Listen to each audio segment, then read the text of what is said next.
ሰላም ሰላም ሰላም እግዚአብሔር ምስጉን ለኻትኩም ይሁን።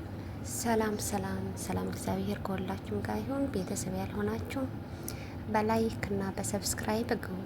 ቤተሰብ ዘይኮንኩም በላይክ እና በሰብስክራይብ እተው ኩራት ሕዋቴ ማለት እዩ። ሰላም እግዚአብሔር ንኹላኹም የብዝሐልኩም እና አቅምቲ ኣብ ላዕሊ ንሻድሻይ ጾም እንኳ አብዝሐኩም ለስድስተኛ ሳምንት ጾም እንኳን አደረሳችሁ።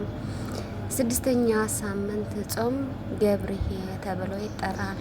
ዛሬ ታላቁ የጌታችን ጾም ከጀመረን ስድስተኛ ሳምንት ላይ ደርሰናል። ይህንን ሳምንት ቅድስት ቤተ ክርስቲያን ገብርኄ የሚል ስያሜ ሰጥታዋለች።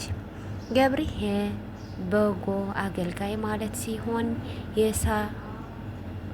የሰየመው መነሻ የምናገኘው በዕለቱ ስርዓተ ቅዳሴ ከሚነበበው የወንጌል ክፍል ወንጌለ ማቴዎስ ምዕራፍ 25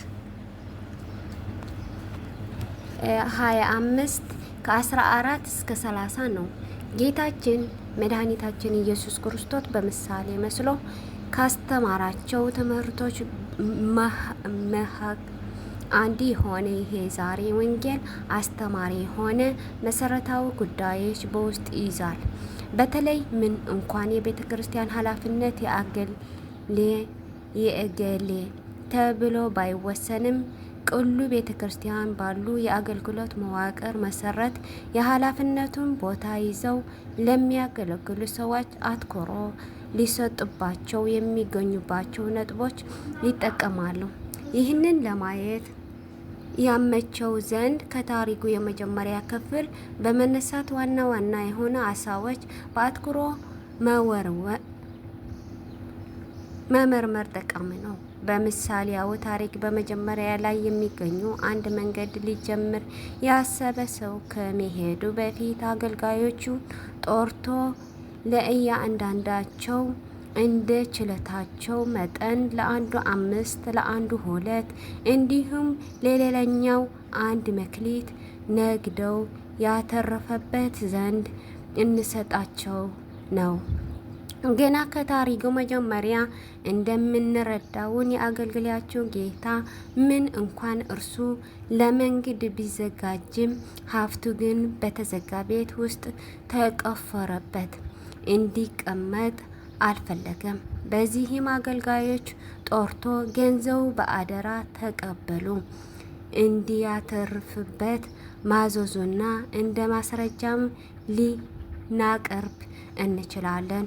ሆኖም ግን ማትረፍ በመፈለጉ ብቻ ገንዘቡ ያለ አግባቡ አልበተነም። ነገር ግን ለእርሱ ቀረቤታ የነበራቸው አገልጋዮች ጠርቶ ያው እንደ ችሎታቸው መጠን ኃላፊነቱ ሳይከብዳቸው እንዲሰሩበት ገንዘቡ አከፋፈላቸው። ይህንን ጌታ ቅንነት፣ ርኅራሄና የበዛለት እንደሆነ የሚመለከት ነገር አለ።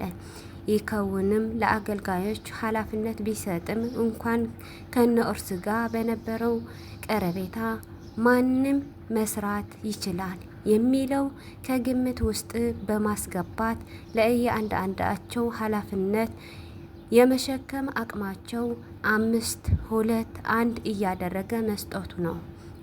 ምናልባት ስስት ባልተላቀቀው ስሜት ሊያስቡ ሰው የዚህን ጌታ መክሊት አሰጣጥ አድልዎ ያለበት ሊመስለው ይችላል። ታሪኩ እስከ መጨረሻው ብንከታተለው ግን የሚያሳየን የበላ መክሊቱ ባለቤት ቅንነት ነው። ቀጥለን እንደምናየው ይህ ጌታ ለአገልጋዮች አትርፍበት ብሎ መክሊት ሰጥታቸው በሄደበትን አገር አልቀረም።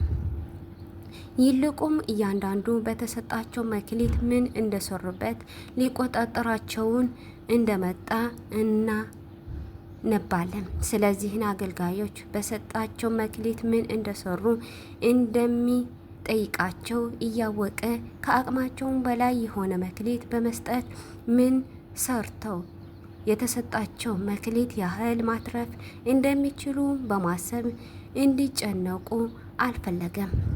በተቃራኒው የምናየው ያለምንም ጭንቀት ከአእምሯቸው በላይ ሳይሆን ባላቸውን ኃይል ተጠቅመው መስራት ማትረፍ የሚችሉ ያህል መክሊት እንደሰጣቸው ነው።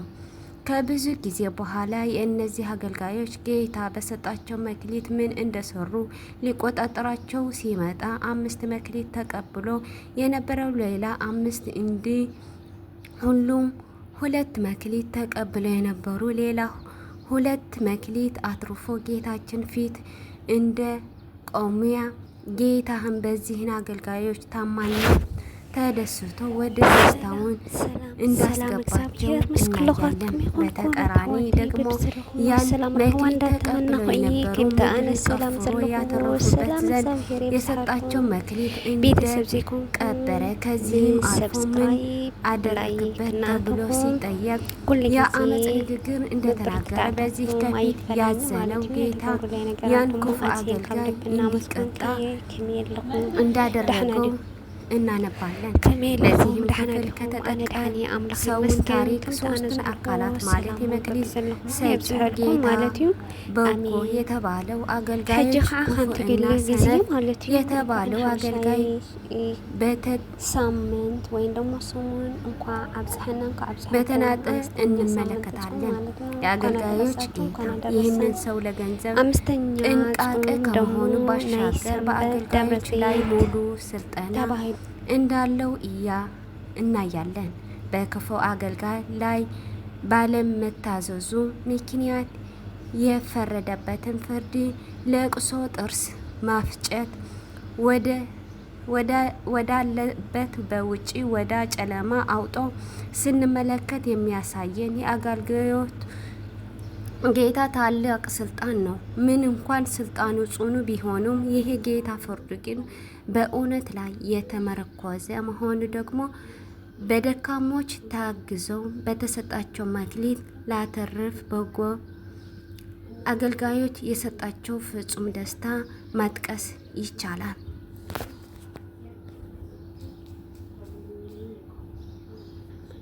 በአገልጋይ ጌታ በጎ አገልጋዮች የተባሉ 5 መክሊት የተቀበለውና 2 መክሊት የተቀበለው ናቸው። እዚህም ጋር ማስተዋል የሚገባው እነዚህ 2 አገልጋዮች በጎ አገልጋዮች ለመባል ያበቃቸው አስቀድሞ ብዙ ወይም ደግሞ የተሻለ ቁጥር ያለው መክሊት ለመቀበል መበቃታቸው አይደለም። ጉዳዩ መክሊት ቁጥር ሳይሆን በተሰጣቸው መክሊት መጠን የሚያገኙበት ያህል ደክሞ ማትረፍ መቻሉ ነው።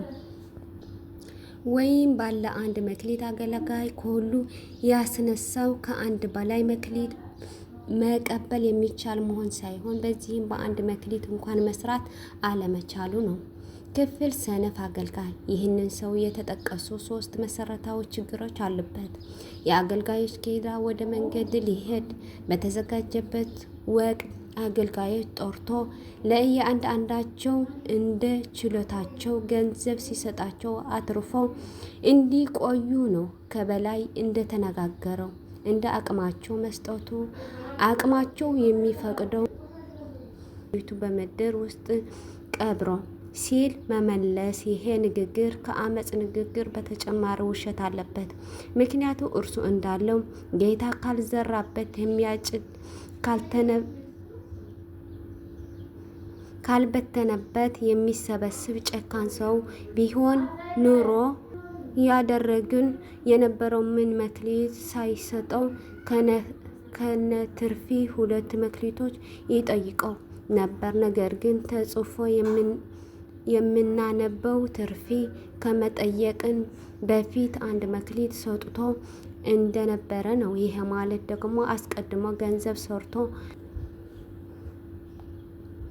እርሱ መስራት ሲነሳ እንኳን እድል ሌሎቹን አልሰጣም። ይሄ ሰው የተሰጠው መክሊት በትርፊ ሊመለሰው እንዲገባ ጠንቅቆ ያውቃል። ምክንያቱም ገና ሲቀበል ከጌታችን የተቀበለው ትእዛዝ ነውና። ስለዚህ ምን እንኳን መውጣት መውረድን ቢከብድን ወጥተው ወርደው ማትረፍ ለሚችል ሰዎች አለመስጠቱ ተጨማሪም ጥፋቱ ነው። ይሄ እንዲያድርግ ያሰረው ደግሞ ውስጥ የተቀረጸው የአመፅ መንፈስ ነው። ጌታ መጥቶ ስለ ትርፊ ሲጠይቀው የሚመለስ ምክንያቱም አንድ መካከል አድርጎ ማሰብ አእምሮውን ሌላ አማራጭ እንዲያስብ የዘጋበት ይመስል። የመጽሐፍ ቅዱስ መተርጎሚያ አባቶች የዚህ ምሳሌ ታሪክ ምስጢር ሲያስተምሩ የአገልጋዮች ጌታ ያፈረጡ ጌታ የሆነ እግዚአብሔር ምሳሌ እንደሆነ እንዲሁም ሶስቱን አገልጋዮች በተለያዩ ደረጃ ያሉ ምዕመናን እንደሚወክሉ ያስተምራል። ከዚህም የወንጌል ክፍል ምን እንማራለን? ከተጠቀሱን ታሪክ የምንማር ናቸው ብዙ ነገሮች ቢኖሩ አበይ የሆኑ ሁለት እንመለከታቸው። ለእያንዳንዱ ከእግዚአብሔር የተሰጠ ስጦታ እንዳለ እንደተረዳበት እንረድበታለን። እግዚአብሔር እንደያንዳቸው በሃይማኖት የሆኑ ምናፍራው ፍሬ ይፈልጋል። ምን እንኳን ከእኛ ፍሬ ቢፈልግም ያን ፍሬ ማፍራት የምንችልበት ኃይል ግን የእግዚአብሔር ልጅነት ካገኘበት ከዕለት ጥምቀት ጀምሮ እንደሚያስፈልገን መጠን የሰጠን ነው። ከእግዚአብሔር ዘንድ የተቀበልናቸው ስጦታ በቁጥር እጅ ብዙ ቢሆኑም በዓይናቸው ግን ለሁለት ክፍል ማየት ይቻላል። የመጀመሪያ እያንዳንዱ ክርስቲያን ዳግመኛ በመውለድ ምስጢር ያገኙ ጋር በተያያዘ የምስጢሩ ስጦታ ናቸው።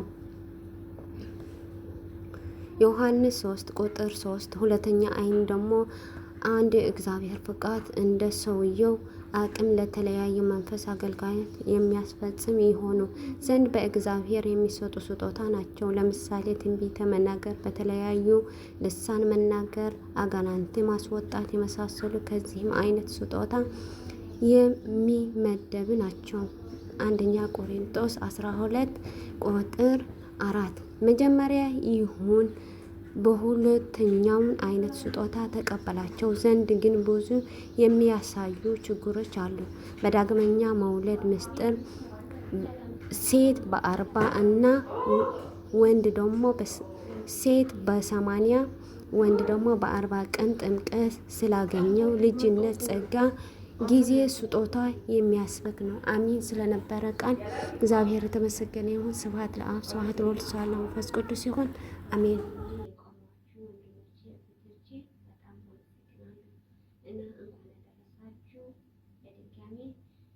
አሁንም የምታደርጉልን ነገር እስከ ሁሌ አይለየኝ። የእናንተ ማበረታት እፈልጋለሁ። ሰላም ሰላም ኩራት ሀባቴ ሀተይ ከሚእኹ ለተሰለኹም ሰላምታችሁ ሓልኩም ኣነት ሓሚድ እግዚአብሔር ይመስገን። ከምቲ ኣነ ሰላም ዘለኹም ሰላም እግዚአብሔር ሓልኩም ኩራት ሀተይ ዝትገብሩ